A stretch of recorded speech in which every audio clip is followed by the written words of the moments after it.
Have you ever watched a pro tennis match and just wondered, are these players psychic? I mean, they're moving to a spot before the ball is even there, returning serves that look completely impossible to hit. Well, here's the thing. It's not magic. It's actually science. So let's break down how these athletes seem to see the future. It all comes down to this number, 0.4 seconds. To put that in perspective, that's about how long a blistering 130-mile-per-hour serve takes to travel from the server's racket all the way to the returner. 0.4 of a second. I mean, literally, blink and it's already gone. Okay, so here's where it gets kind of crazy. The serve takes about 0.4 seconds to get to you, but your average human reaction time, it's actually slower. It takes about 0.45 seconds for your brain to see the ball, process what's happening, and then send a signal to your muscles to get moving. You see the problem, right? By the time a normal person has consciously reacted, the ball is already way past them. So how on earth is anyone returning these serves? And that brings us right to our first big idea here, what I'm calling the impossible reaction. Because the secret isn't about reacting faster. It's about making reaction time, well, pretty much irrelevant. Right. So if it's not some kind of superhuman reflex, then what is it? What are these players actually doing out there? Well, the first secret is all about being a detective. Seriously, elite players aren't just staring at the ball. No way. They're reading their opponent's body, picking up on tiny little clues before the racket even makes contact with the ball. And there's a cool scientific name for these clues. They're called kinematic cues. You can just think of it as the secret body language of tennis. These are subtle, predictive movements that basically broadcast an opponent's intentions. And the pros? They've spent thousands of hours becoming fluent in this language. So what kind of clues are we talking about here? Oh, it gets super specific. They're looking at the ball toss. Is it out in front? That probably means a flat, hard serve is coming. Is it off to the side? Get ready for a slice. They're watching the angle of the shoulders, how much the hips are coiled up, even the exact sequence the body unwinds. You know, every single one of these little details is like a word in a sentence, and that sentence tells them exactly where that ball is headed. Okay, so reading the body is huge, but it's only half the puzzle. The second secret is all about playing the odds. This is where the player stops being a body language expert and starts being a master strategist. Yeah, see, it's not just about how their opponent hits the ball. It's about when they hit certain shots and why. Top players know that nobody's shot selection is truly random.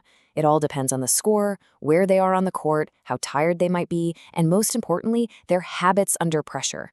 They're taking all of this context and using it to make a really, really good guess. So let's make this concrete. A pro might know, okay, my opponent is serving on the deuce court, first serve, he goes for that slice down the tee about 75% of the time. But then, and this is the key, if it's a huge break point, that tendency might totally change. Suddenly, it's an 80% chance he's going to blast a flat serve out wide. They're running these calculations in their head constantly, leaning one way or the other before the motion even starts. And this isn't just a theory. You know, the research totally backs this up. There's a great quote from a PhD thesis that basically says when things get really uncertain, you know, those high-pressure moments, experts actually rely more heavily on this contextual info, on these patterns. They trust the data they've gathered. Okay, so let's recap. We've got these two huge streams of data coming in, right? The physical tells from the body and the statistical patterns of the game. So the big question is, how in the world does a human brain process all of that in less than half a second? Well, the answer isn't in their eyes. It's deep inside the expert brain. And this is where things get absolutely mind-blowing. Brain imaging studies have revealed something astonishing. We are not talking about a small difference here. The neural efficiency of an expert's brain when it's processing these cues is just off the charts compared to a beginner. Their brain isn't just working harder, it's working smarter. It's playing a completely different game. And here's the really crazy part. The key isn't to think harder, it's to think less. Through thousands and thousands of hours of practice, their brains have basically put this whole pattern recognition process on autopilot. It's happening below the level of conscious thought. It's almost instinctual. And that frees up their conscious mind to focus on the only thing that matters in that moment, hitting a great return. So this all sounds like some kind of superpower, right? Well, here's the best part. It's not. You're not born with it. This is a skill. And like any skill, it can be trained. The question is, how? One of the coolest training methods is called temporal occlusion. I know, it sounds super technical, but the idea is actually really simple. Basically, you watch a video of an opponent, but the video gets cut off or occluded right at a key moment, like just before they make contact. This forces your brain to make a call based only on those early body language cues we've been talking about. So here's how it works. It's a simple 3-step loop. First, you watch. You lock in on the opponent's initial movements.